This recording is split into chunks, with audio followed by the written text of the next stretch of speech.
Get it over with. There you go. So can you say and spell your name for me, please? Yeah, Del Reid, Delreid, and I would be co-founder of Bill's Mafia. And so looking at, I mean, look, this is not the first time that Buffalo and Chiefs fans have done something like this, obviously. You guys have supported us in the past, and Kansas City fans supported Oshai. Am I saying that right? Mm-hmm. Uh, Yep, that's yeah, how the you say it. children's hospital up there, after the divisional game a couple years ago. But what what drove you to want to start this campaign? Getting Bills fans to support Kansas City in the wake of the shooting after the Super Bowl rally. Well, I honestly can't take too much credit for it, to be honest with you. Obviously, when something like this happens, the first thing you think of is how can I help, or what can I do to assist the people in this situation. And I had a couple people tweeting at me, but didn't you, I never want to just like rush in to something like this and say this is what we're doing.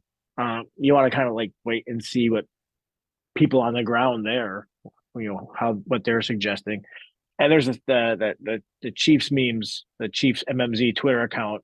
Um, I've gotten to know that gentleman a little bit over the past couple of years, like you mentioned, after the divisional game that the Bills should have won. um, we got to know each other through, after that. And so I was actually kind of paying attention to his Twitter account, and I knew he'd be active in some way. And went to bed Wednesday night, whatever it was, and Thursday morning woke up and I saw that he had suggested donating $22 to the Children's Hospital. Is it Mercy Children's? Is that the name of it? I think, but Yeah, Children's Mercy Hospital. Yes. Children's Mercy Hospital, right? So, um, I saw that, immediately followed his lead, and I just tried to put it on blast, to my Twitter followers. Some people had already jumped on it. This is not something that I created on my end here in Buffalo, but I've got a little bit of a social media megaphone, so I'm able to bring things to light for some people. So as soon as I saw that, I wanted to follow his lead and help out however we can.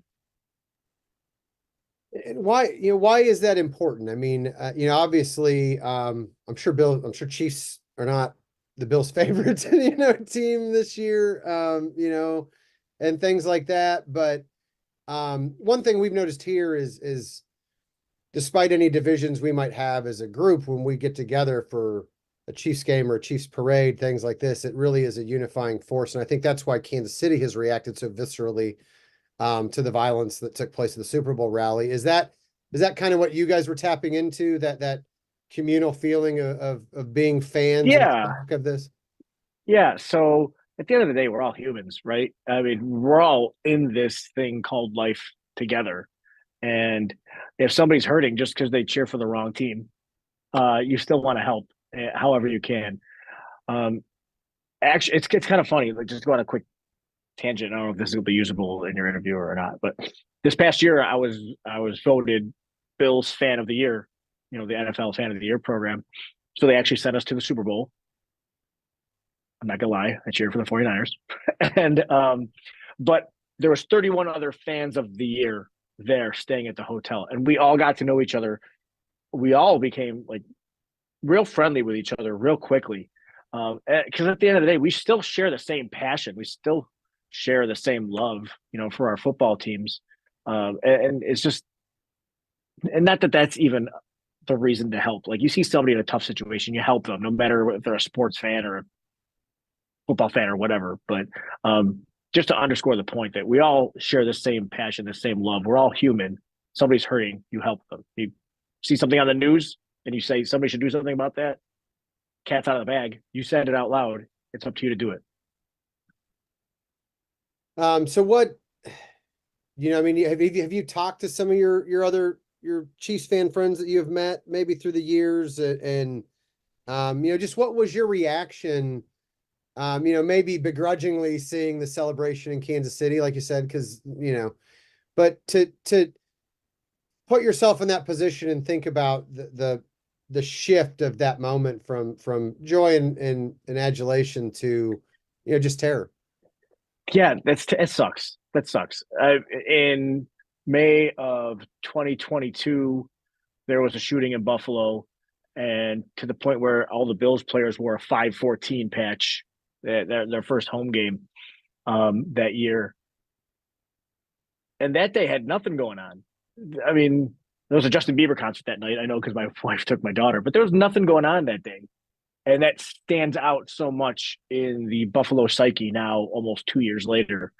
Um, it would break my heart for Buffalo to finally have a championship parade and for something like that to mar it. It breaks my heart that it happened to Chiefs fans. I'm sure, a good majority of them there weren't at the last parade or the one before that, but it breaks my heart for something that is supposed to be, like you mentioned a moment ago, a communal celebration, and for it to end like that too. It just that sucks. It just I wish I had a better way to articulate it, but it just it sucks. And for there to be a loss of life and for you know children to be injured is just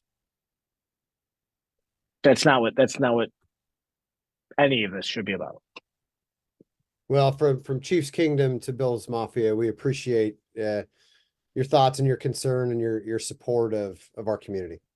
Yeah, well, it's an honor to be able to do it. It sucks that there's a reason that we have to do it, but anytime we can show love and support and let people know that are hurting that there's people on the other side of the country that care about them, we got to take that opportunity. All right, hey Dell, I really appreciate it. Thanks for your time today, man. Hey, no problem.